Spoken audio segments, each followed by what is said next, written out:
Hello everyone. So today we'll discuss the calorimetry principle.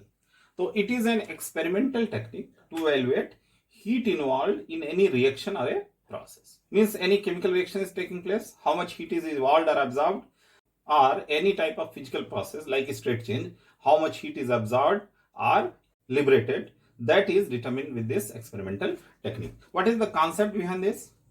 A container is taken, the whole process is carried out within this container. The process is carried out within this container. So your heat will either be evolved or heat will be absorbed. So for the time being, I consider the case where heat is evolved during the process. The container's heat capacity is known. So suppose it is capital S. So during this heat evolution, the temperature of container will rise by amount of delta T. So how much heat is evolved, that we can easily calculate.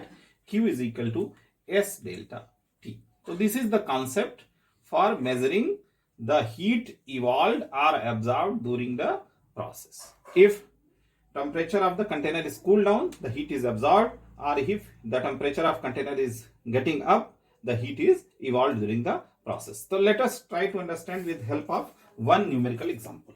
So here is a question. 1 gram of graphite in a bomb calorimeter at 1 atmospheric pressure and 298 Kelvin temperature reacts with oxygen at constant volume. What is the reaction? C graphite plus oxygen gas gives CO2 gas.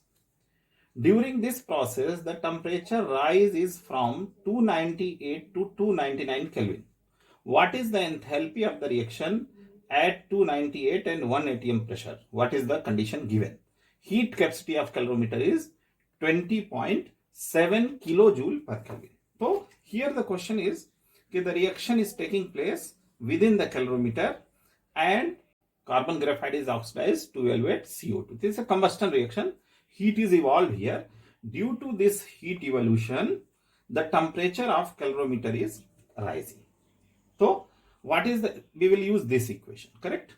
How much heat is evolved during the reaction? To evaluate that heat, we have to multiply the heat capacity of the container with delta T, rise in temperature.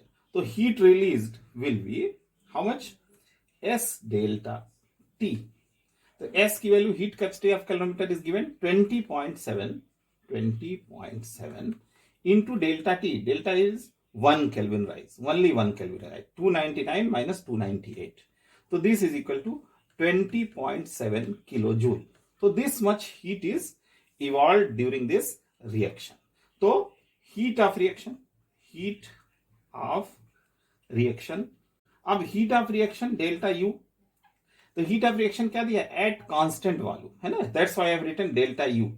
Delta H means at constant pressure. That we have to evaluate, and that is called enthalpy of the reaction. Enthalpy of reaction, it is asking, means it is asking at constant pressure. But here the reaction is carried out at constant volume. So what we are calculating, that is delta U, not delta H. So correct heat of reaction at constant V will be delta U, and this will be same but with negative sign. Why negative sign? Because heat is evolved during the reaction.